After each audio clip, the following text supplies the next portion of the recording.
iyyaka nasta'in. Assalamualaikum warahmatullahi wabarakatuh. Bismillahirrahmanirrahim. Alhamdulillahirabbil alamin. Assalatu wassalamu ala asrofil anbiya wal mursalin Sayyidina Muhammadin wa ala alihi wa ashabihi ajma'in, amma ba'du. Ayyuhal hadirun wal hadirat rahimakumullah. Para asatiz, para guru, bapak-bapak, ibu-ibu, saudara-saudara, jamaah majelis ilmu yang kami muliakan. Alhamdulillah, pagi ini dengan nikmat sehat walafiat, nikmat iman wal Islam, Allah kumpulkan kita di Masjid Al-Mubarakah dalam rangka kita thalabul ilmi.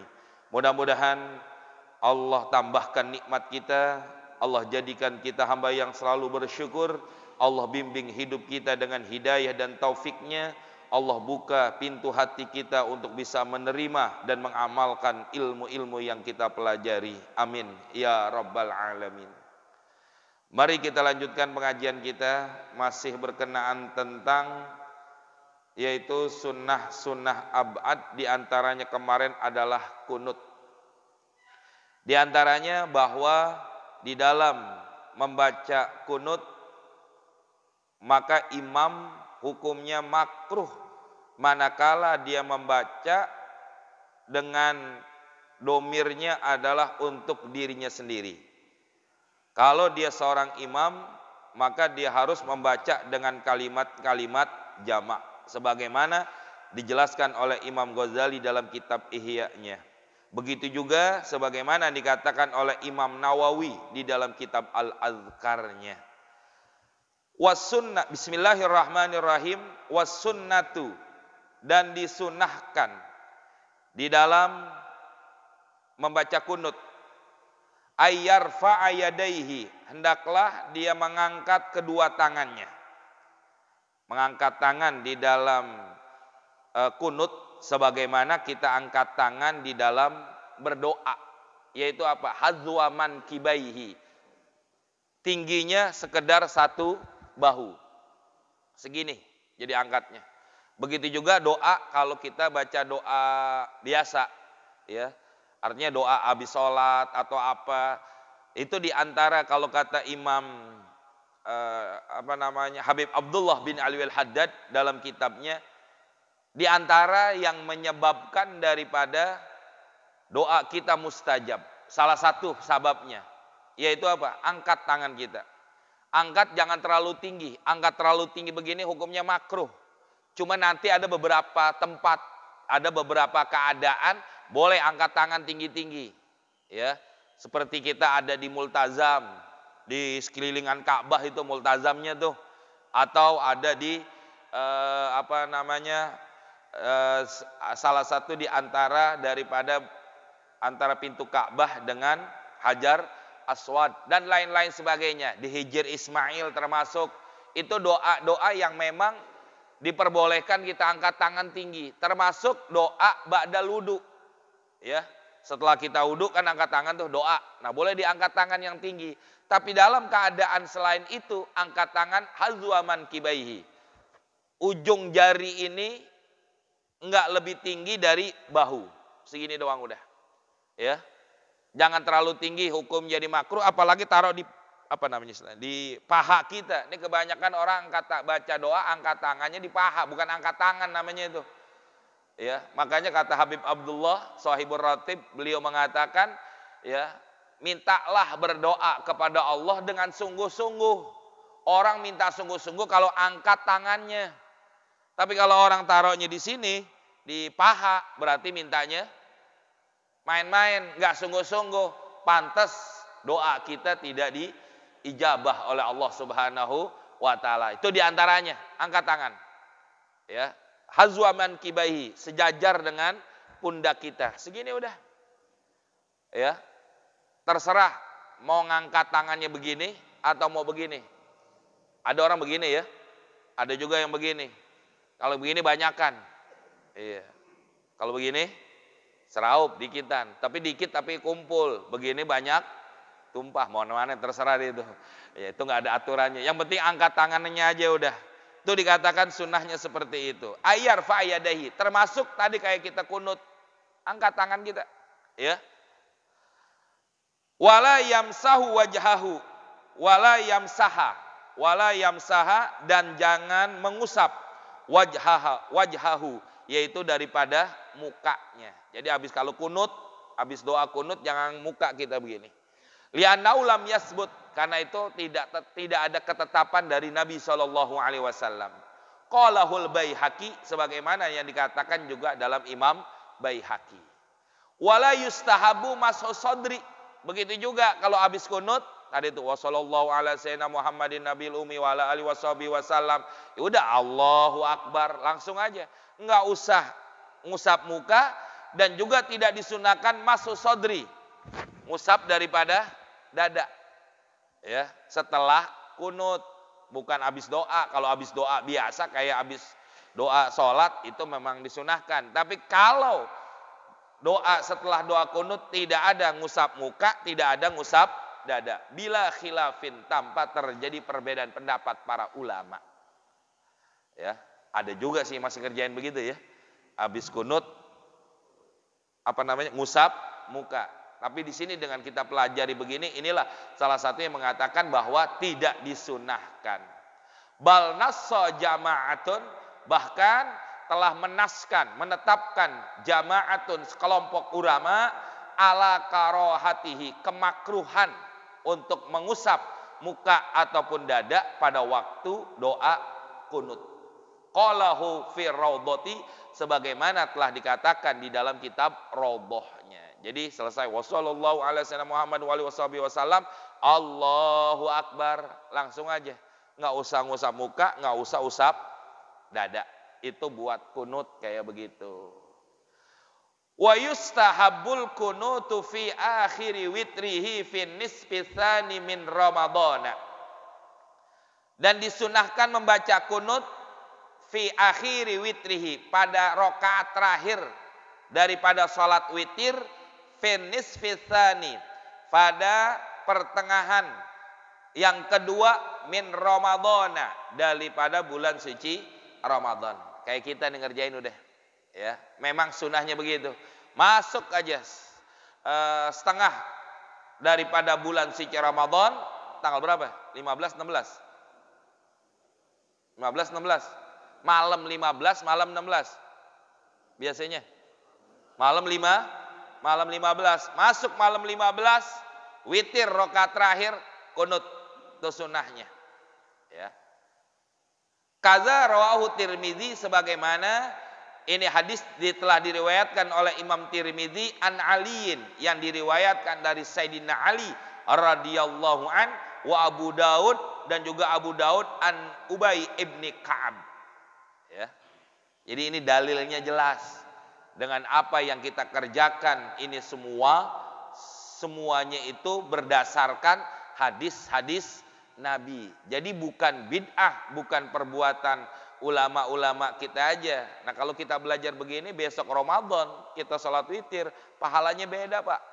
Kenapa? Karena kita melaksanakannya udah tahu ilmunya. Kan beda orang beramal dengan ilmu sama orang beramal dengan cara iktidak, cuma ngikut doang. Kenapa kunut witir di tengah bulan Ramadan? Dari dulu orang tua saya ngajarin begitu. Nah itu namanya dapat pahala. Cuma beda kalau kita udah ngaji begini. Oh ada dalilnya, ada hadisnya yang diriwayatkan oleh Imam Tirmizi dan lain sebagainya. Itu diantaranya. Ya. Wakila, ada satu pendapat, kil, ini lemah pendapatnya. Kalau dikatakan kil, lemah ada pendapatnya. Yaqnutu kullu sanati fil witri.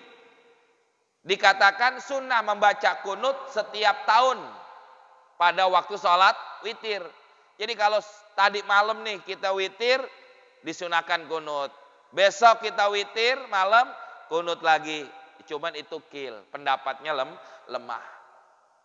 Qalahun Nawawi, dikatakan oleh Imam Nawawi fit tahqiq, di dalam kitab tahqiqnya, faqala, maka berkata, innahu, sesungguhnya mustahabun, disunahkan membaca kunut fi jami'i sanati, pada keseluruhan tahun. Jadi artinya apa? Enggak hanya bulan Ramadan doang, di pertengahan bulan Ramadan, tapi setiap hari kalau kita melaksanakan witir, ada satu pendapat mengatakan itu adalah sunnah untuk kunut pada akhir rakaat terakhir pada bulan suci, setiap tahun begitu. Wakila, ada pendapat lagi mengatakan yaknutu fi jami'i ramadhana, disunahkan pula kunut di seluruh bulan Ramadan dari tanggal 1 sampai akhir bulan Ramadan. Ada yang mengatakan juga sunnah untuk kunut di akhir daripada di witir terakhir daripada awal Ramadan sampai habis. Kalau kita ngelihat pendapatnya yang pertama, nah dari yang tadi aja Pak, semua setahun penuh disunahkan untuk kunut pada rakaat terakhir daripada sholat witir. Mau Ramadan, mau kagak Ramadan, mau setiap hari itu disunahkan. Itu satu pendapat. Ada pendapat lain mengatakan dari tanggal 1 Ramadan sampai akhir Ramadan, rakaat terakhir pada waktu witir disunahkan untuk kunut. Jadi enaknya begini jamaah. Ya, jadi kita nggak gampang nyalain orang. Kadang-kadang kan orang kalau banyak menyalahkan tanpa ada ilmunya, akhirnya apa? Ya kelihatan sendiri sesuatu kesalahan-kesalahan yang dia lakukan. Wa yustahabbu, dan disunahkan fihi, ya pada waktu kunutu ya kunutu Umar, melaksanakan atau membaca kunutnya Sayyidina Umar radhiyallahu an. Gimana kunutnya Sayyidina Umar? Kunutnya Sayyidina Umar, Allahumma inna nasta'inuka wa nastaghfiruka wa nastahdika wa nu'minu bika wa natawakkalu alaika wa tathanna alaikal khaira kulluh. Jarang ketemu kita. Kalau mau baca boleh juga, cuman jangan dibaca di masjid kita. Repot ntar. Ya, ini kunut apaan lagi begini. Kita tambahin kunut nazilah aja sama kunut-kunut yang lain aja orang udah rada bingung juga, ya. Itu artinya hadirin, boleh juga baca kunut-kunut begitu. Ya, disunahkan membaca kunutnya Sayyidina Umar Ibnul Khattab. Wa yakunu, dan adanya qabla kunutis subhi, dibacanya itu sebelum kunut subuh. Jadi kunutnya Sayyidina Umar Ibnul Khattab boleh kita bacanya sebelum pelaksanaan kunut subuh. Jadi sebelum baca Allahumma hdini fiman hadait, baca dulu itu tadi. Qalahur Rafi'i, Imam Rafi berkata, wa qala Nawawi, dan Imam Nawawi juga mengatakan al-ashah ba'dahu, yang paling sahih adalah bacanya setelah kunut subuh. Ya, beda pendapat ulama. Ada mengatakan demikian, ada mengatakan demikian. Terserah aja dah. Ya. Kalau kayak tadi kan Ustadz Nalim bacanya habis kunut subuh baru kunut nazilah. Ada juga sebagian orang kunut yang lain dulu baru kunut subuh. Terserah, nggak ada masalah. Ya. Kenapa? Karena memang terjadi perbedaan pendapat para ulama seperti itu. Li'anna kunutas subhi, karena alasannya kenapa nih Imam Nawawi mengatakan kunut subuh dulu baru kunut yang lain. Li'anna kunutas subhi, karena sesungguhnya kunut subuh sabitun, telah ditetapkan anin Nabi sallallahu alaihi wasallam fil witri, di dalam witir. Pakana takdimuhu, maka mendahulukan kunut subuh aula, lebih utama daripada kunut-kunut yang lainnya. Walaupun ada terjadi kunut yang lain dulu baru kunut subuh, berarti mereka mengikuti pendapat Imam Rafi'i. Kalau dia mengikuti pendapatnya Imam Nawawi, kunut subuh dulu baru dicampur dengan kunut yang lainnya. Itu ya beberapa hal-hal yang berkaitan dengan sunnah ab'ad. Sekarang kita masuk kepada sunnah berikutnya. Wa qala wa hay'atuha, yaitu sunnah hay'at. Apa itu sunnah hay'at? Sunnah hay'at adalah sunnah yang kalau kita tinggalkan tidak disunnahkan sujud sahwi. Beda dengan sunnah ab'ad. Kalau kemarin sunnah ab'ad, manakala kita tinggalkan disunnahkan untuk sujud sahwi. Sunnah doang, nggak wajib. Ya. Manakala kita tinggalkan sunnah ab'ad, disunnahkan untuk ditutup atau ditambal dengan sujud sahwi 2 kali. Tapi kalau yang namanya sunnah hayat, tidak disunahkan. Maka Imam Ghazali dalam kitab Ihya Ulumuddinnya beliau memberikan gambaran. Kalau rukun-rukun sholat itu bagaikan kepala di dalam jasad manusia. Ya. Rukun-rukun sholat itu bagaikan kepala di dalam jasad manusia. Orang bisa hidup tanpa tangan. Orang bisa dikatakan hidup tanpa kaki. Ada nggak orang hidup dari pantat ke bawahnya? Nggak ada. Ada ya? Dari pantat ke bawah kagak ada nih. Dari pantat ke atas ada. Ada. Bisa hidup, bisa. Orang apalagi tanpa tangan dan lain sebagainya bisa hidup. Tapi orang nggak bakal dikatakan hidup kalau kagak ada kepalanya. Disebutnya apa? Ada filmnya dulu tuh. Apa filmnya dulu? Iya. Apa namanya? Tanpa kepala. Ya, setan tanpa kepala atau apa namanya judul filmnya dulu tuh ada ya. Nah itu hadirin. Kenapa? Karena rukun-rukun dalam sholat yang udah kita bahas kemarin sebelumnya itu digambarkan oleh Imam Ghazali bagaikan kepala. Nah kalau sunnah-sunnah ab'ad yang kemarin juga udah kita bahas, yang itu kemarin itu bagaikan tangan, kaki, telinga dan lain sebagainya. Cuma penyempurna doang. Orang ada kepala, cuman nggak ada tangannya, nggak bisa berbuat apa-apa. Sulit hidupnya. Orang punya kepala, punya jasad, tapi nggak punya kaki. Berat dan susah mau jalan kemana aja. Tapi bisa nggak? Bisa, hidup. Nah begitu gambaran Imam Ghazali dalam Ihya-nya. Ya. Nah kalau hayat, ini hayat, sunnah hayat, Imam Ghazali menggambarkan bagaikan yang namanya alis. Alis, bulu mata, jenggot. Ya, coba orang enggak ada kepala, ada tangan, sempurnalah lah kayak kita. Cuman alis coba ada dicukur. Gimana kira-kira? Cakep? Jelek. Makanya ada tuh sekarang perempuan istilahnya sulam alis. Disulam apa namanya? Ya, tato juga tuh sebenarnya. Cuma beda doang namanya, enggak disebutinnya tato. Tidak sebutnya tato alis. Betul Bu ya? Namanya sulam Bu ya? Sulam alis. Pakai nggak Bu? Mendingan nggak usah pakai sulam alis tuh, pakai aja pensil yang coklat tuh. Pensil alis, kan ada pensil, mendingan pakai pensil alis, cakepin dikit.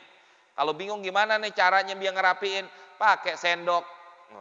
Biar rapian dikit begitu. Biar ngelengkungnya pas, melengkungi. Kalau sendok kan melengkung tuh, melengkungnya biar begini pas, pakai ujung sendok tuh, lengkungin begitu. Pas kan jadinya, kalau begini aja kan repot kita. Ntar beleberat kemana-mana. Tuh ada yang dikatakan. Jadi hayat sholat, sunnah-sunnah hayat, Imam Ghazali menggambarkan bagaikan alis, bulu mata, jenggot. Orang gak berjenggotan, ada. Bagus, tapi kurang. Orang punya ada matanya, tapi gak ada bulu matanya. Bagus, tapi kurang sempurna. Nah itu yang disebut adalah hayatus sholah. Imam Ghazali dalam Ihya Ulumuddinnya mengatakan demikian. Ya. Ada berapa? Khamsata asyara syai'an.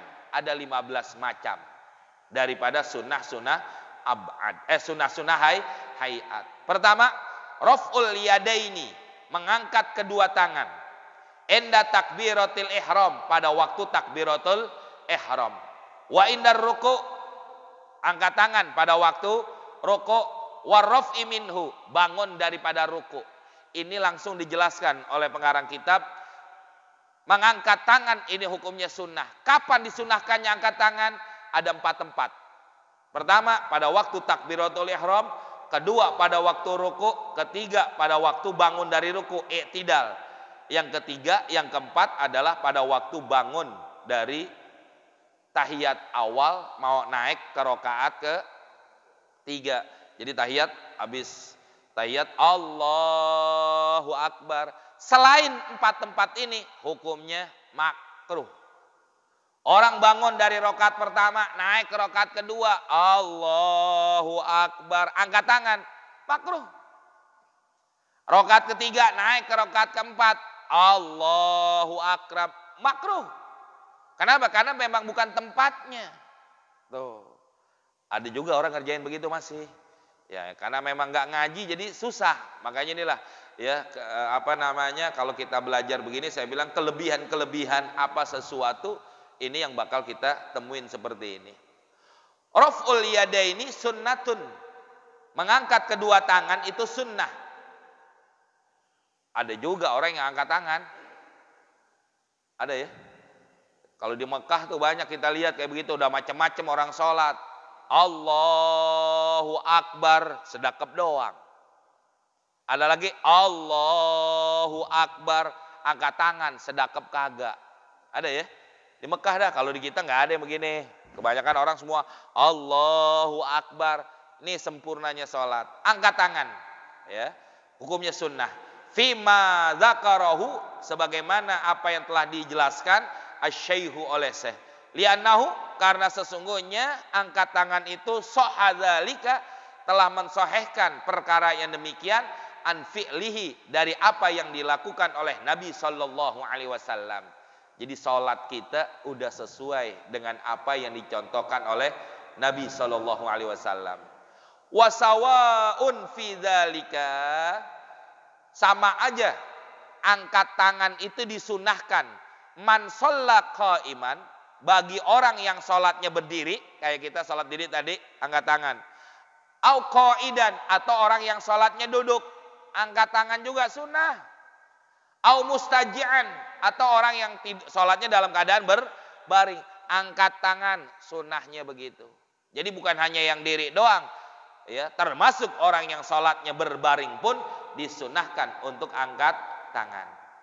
Wasawaun, begitu juga disunahkan fi dzalika, untuk angkat tangan, ya, al fardu, salat fardu, baik salat fardu ain ataupun fardu kifayah. Wan naflu, begitu juga disunahkan angkat tangan pada waktu salat sunnah.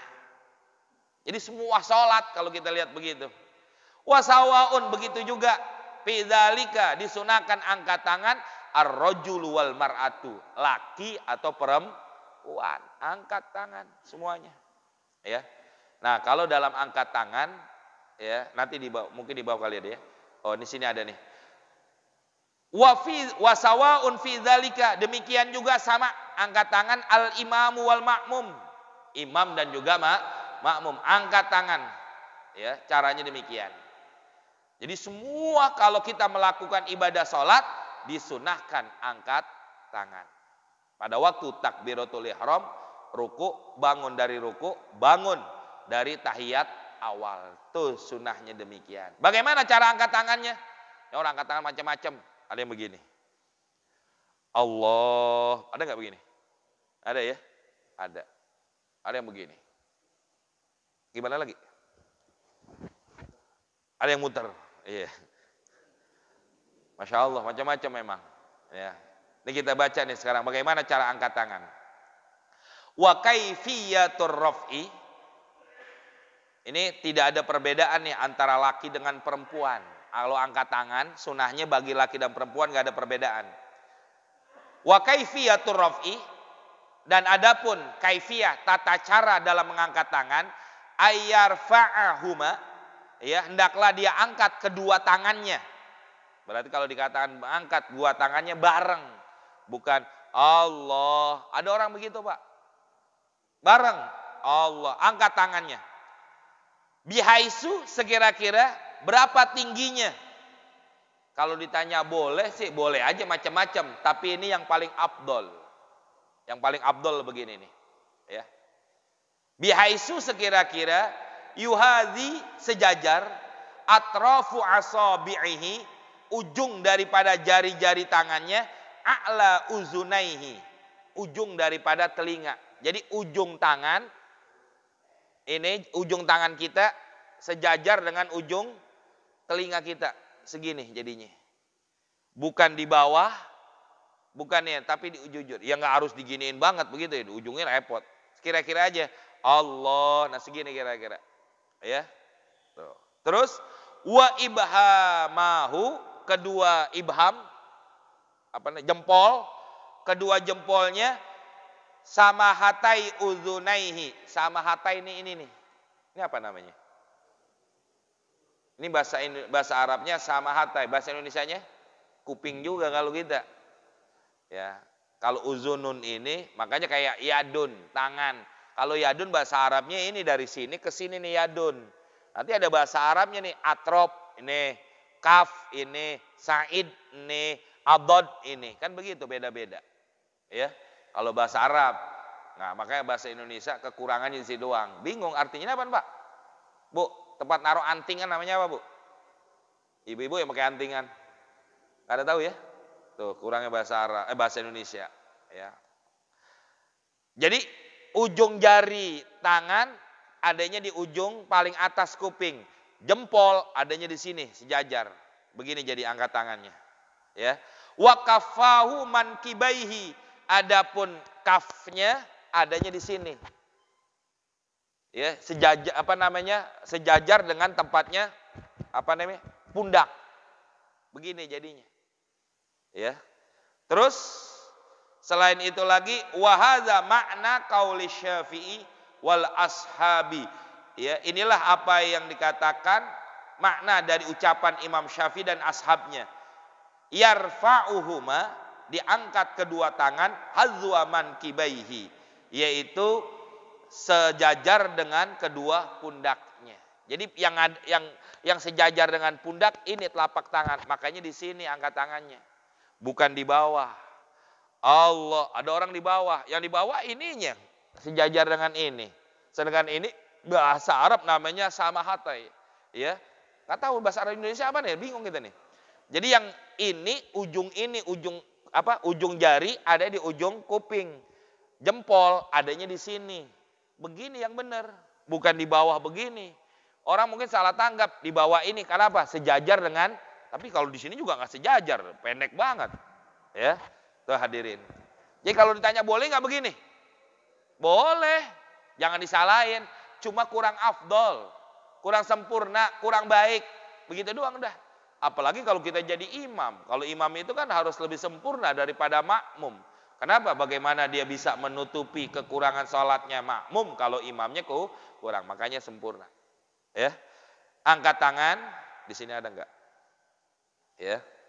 Selain dia angkat tangan begini, kedua ngadepnya ke kiblat, bukan begini.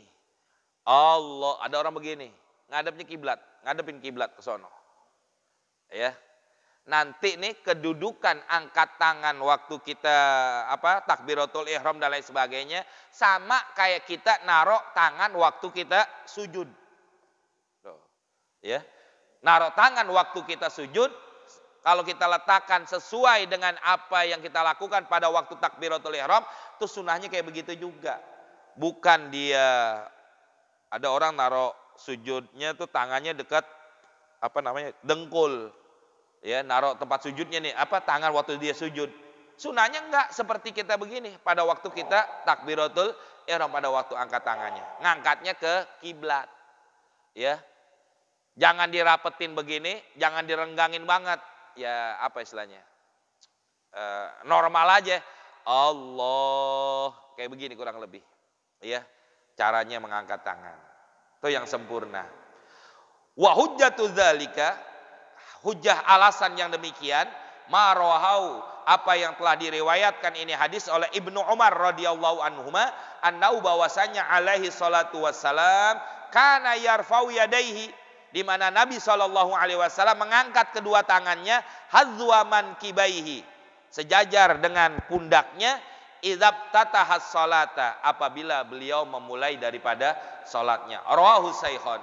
Wa kadza, demikian juga yustahabbu, disunahkan raf'ul yadaihi, mengangkat kedua tangannya, idza qama minat tasyahhudil awwali. Ini dia. Manakala dia bangun dari tasyahud awal. Walau kanat fi kafati illatin. Ya. Kalau seandainya ada di kafnya ini, di telapak tangannya illat, penyakit. Rafa'al mumakkinu, angkat tangan yang memungkinkannya. Dia nggak bisa begini angkat tangannya nih. Kenapa? Tangannya sakit. Bisanya cuma begini doang. Ya begini aja udah. Sebisanya. Kalau kita yang sehat, angkat tangan yang sempurna. Tapi kalau tangannya nggak bisa diangkat begini, cuma bisanya dikit doang, silakan. Mau bagaimana aja, kan begitu. Artinya apa? Disunahkan tetap mendapatkan kesunahan. Ya, kenapa? Uzurnya dia, penyakitnya dia menjadikan dia tidak sempurna angkat tangannya. Terus wa aukana aqta'u raf'ul sa'id. Begitu juga manakala ada ya aqta'a, terputus, tangannya putus, telapak tangannya kagak ada. Raf'us sa'id, angkat sa'idnya nih. Angkat tangan sa'id. Jadi umpama naudzubillah min dzalik, orang tangannya buntung nih. Dari pergelangan tangan. Gimana angkat tangan enggak? Angkat tangan walaupun cuma segini doang. Kan masih bisa. Ya, walaupun telapak tangannya udah kagak ada. Artinya apa? Dalam kondisi bagaimanapun orang itu harus disunahkan angkat tangan. Allahu Akbar. Kita kadang begitu doang. Allahu Akbar. Yang sempurna sholatnya. Wa yustahabbu, nah ini dia. Disunahkan ayyakuna kaffuhu, adanya itu kaf, telapak tangan, ilal kiblati, ngadep kiblat. Jadi begini, bukan begini, sunahnya. Allah, nah begini kurang lebih hadirin. Ya, mulai entah zohor dah, kita robah sholat kita yang sempurna, maksudnya begitu jamaah, biar pahalanya juga lebih sempurna. Karena Imam Ghazali itu dalam Ihya-nya mengatakan, ya, bagaimana sholat itu bisa mencegah dari perbuatan keji dan munkar. Kita rukun-rukunnya aja nggak sempurna, sunah-sunahnya kita tinggalin.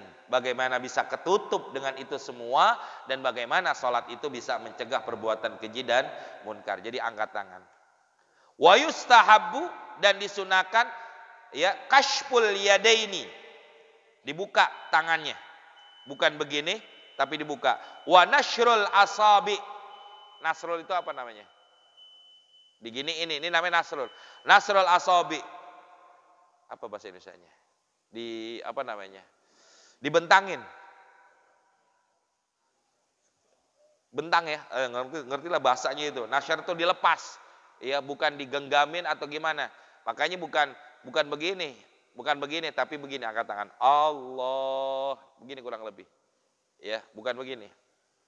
Ada yang begini orang, ya jangan disalahin juga. Berarti dia nggak ngambil sunnahnya, begitu aja udah. Atau dia nggak sempurna. Boleh nggak? Ya boleh aja, mau gimana aja. Orang angkat tangannya aja sunnah. Sholat nggak angkat tangan, takbiratul ihram. Sah nggak? Sah aja orang itu sunnah ayat. Ya sama kayak tadi, dia hidup tapi nggak punya alis. Gimana? Setan kan begitu. Makanya orang dulu bilang, mau lihat setan nggak? Mau gimana? Lu cukur alis lu, ngaca, nah itu setan. Gue dong setan kan begitu. Ya, itu hadirin. Jadi hukumnya apa?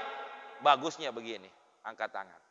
Sejajar dengan pundak, ini telapak tangan, ngadep kiblat, ujung jari tangan dengan ujung telinga, jempol dengan ujung telinga paling bawah.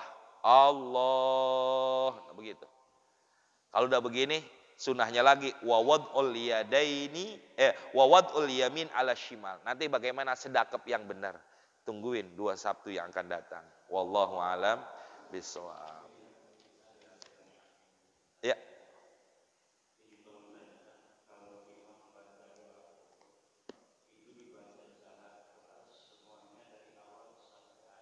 Ya. Ya. Bagaimana kalau seandainya imam membaca doa kunut dari Allahumma hdini fiman hadait lain sebagainya sampai habis. Kalau yang namanya awal kunut itu memang dia baca kenceng. Kenapa? Karena itu adalah doa. Nah, pas di pertengahan kan itu bukan doa tapi adalah sana, pujian. Ya. Memang disunahkan ini makmum semuanya ikut baca masing-masing. Bagaimana kalau imam bacanya yang harusnya pelan dibaca kencang juga, nggak ada masalah, boleh-boleh aja. Ya, mungkin tujuannya buat ngajarin makmum, ya, atau mengingatkan makmum yang belum bisa, atau memberitahukan makmum yang belum bisa, yang akhirnya dia baca dengan cara kencang. Tapi kalau dia baca pelan lebih baik, begitu doang. Kalau mau baca pelan, ya baikkan lagi, baca kencang, mungkin tujuannya buat ngajarin makmum yang belum bisa. Kan banyak orang yang belum pada bisa. Kadang-kadang ngikut-ngikut doang. Walaik, alaik, apaan lu baca? Ya, kan ada tulisannya tuh bisa alaika ada apa? Falakal hamdu alama qadoit astaghfiruka wa atubu ilaik. Kan begitu ilaika. Sebenarnya ilaika. Kadang ilaik apaan begitu. Nah, makmum baca kencang mungkin salah satu diperbolehkan seperti itu. Cukup ya? Oh iya. Waalaikumsalam.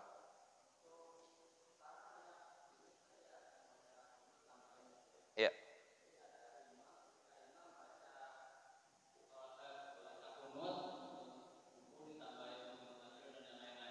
Ah.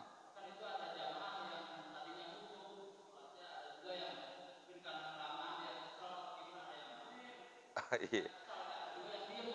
Iya, betul.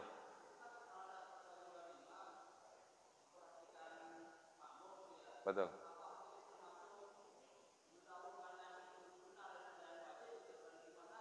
Hmm. Iya. Iya. Begini, memang yang namanya kunut ini kan perkara sunnah. Nah, perkara sunnah ini sesuatu yang perlu kita jaga bagaimana kondisi. Seorang imam pun demikian. Imam lihat kondisi makmum kita bagaimana di belakang. Makanya kalau kata Rasulullah, sebaik-baiknya imam yang paling paham, mengerti tentang kondisi keadaan makmumnya. Kenapa? Makmum ada orang tua, ada anak muda. Ada yang punya hajat buru-buru, ada yang memang ya waktunya luas. Gimana caranya? Tahu kondisi. Ya, jangan terlalu lama, jangan terlalu sebentar. Kalau terlalu sebentar, kesian orang tua. Orang tua pengen ibadah. Terlalu lama, kesian anak muda, kesian yang punya hajat. Begitu juga di dalam membaca kunut. Ya. Bagaimana caranya? Ya ambil yang tengah-tengah. Jangan terlalu panjang kita baca kunut. Oh, ini lagi banyak pandemi nih, lagi banyak penyakit, banyak bala, banyak musibah. Boleh nggak kita baca kunut? Bagus. Salah satu cara kita ya ada di dalam kitabnya Nasoihud Diniyah kalau nggak salah, itu diungkap salah satu yang bisa menjadikan daya imun tubuh kita ini naik. Salah satunya apa? Banyakin berdoa. Nah, bagaimana kita berdoa, kita ngajak nih orang lain, kan nggak mungkin kecuali di dalam kunut, di dalam sholat kayak tadi tuh kunut nadilah. Bagaimana caranya? Yang sempurna aja, jangan terlalu panjang, jangan terlalu pendek. Kayak Ustaz Nalim tadi cakep itu, nggak terlalu panjang, nggak terlalu pendek. Kalau terlalu panjang kayak tadi antum bilang, udah lama, apalagi khotib, masya Allah. Gimana? Batal dia sholatnya, kan begitu ya? Itu yang kita khawatirkan. Makanya seorang imam itu harus cerdas, harus pandai, pinter. Di situ caranya. Gimana caranya? Biar makmum nggak merasa terlalu lama, nggak merasa terlalu sebentar. Itulah fungsinya imam seperti itu. Jangan imam. Orang bisa imam semuanya, bisa nggak kira? Semua kita bisa jadi imam sholat. Cuma tahu nggak, ngerti nggak tata caranya di dalam pelaksanaan itu ibadah sholat. Itu yang dimaksud demikian. Ya. Jadi gimana? Ya kalau dia amin, ya batal sholatnya udah. Saya yang batal, makmum. Kalau mau dia begitu, kesel atau dia ada hajat, ada keperluan, lebih baik niat mufarokoh. Niat memisahkan diri kepada imam. Aduh, imam lama aja udah kunutnya. Langsung aja mufarokoh. Lanjut aja sendiri, udah. Berarti dia nggak dapat sholat berjamaah. Daripada membatalkan sholat, lebih baik niat mufarokoh. Itu yang paling baiknya. Si imamnya salahin nggak? Ya imam disalahin, ya salah juga. Jadinya kenapa? Karena terlalu lama. Begitu. Ya. Mari kita tutup dengan baca Fatihah. Mudah-mudahan apa yang kita baca nih jadi ilmu yang bermanfaat.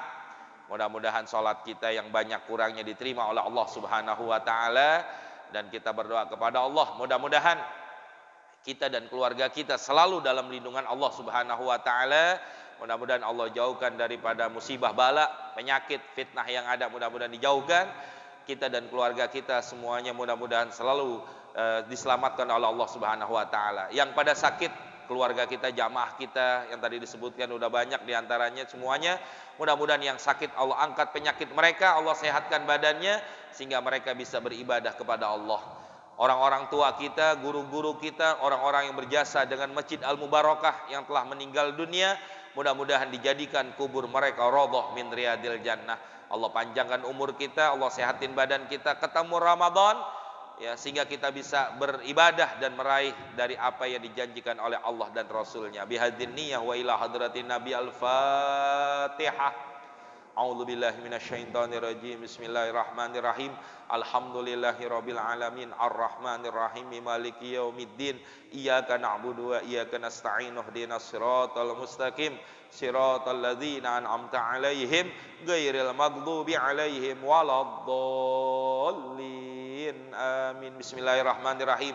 Alhamdulillahirabbil alamin. Allahumma shalli wa sallim ala sayidina Muhammad wa ala ali sayidina Muhammad.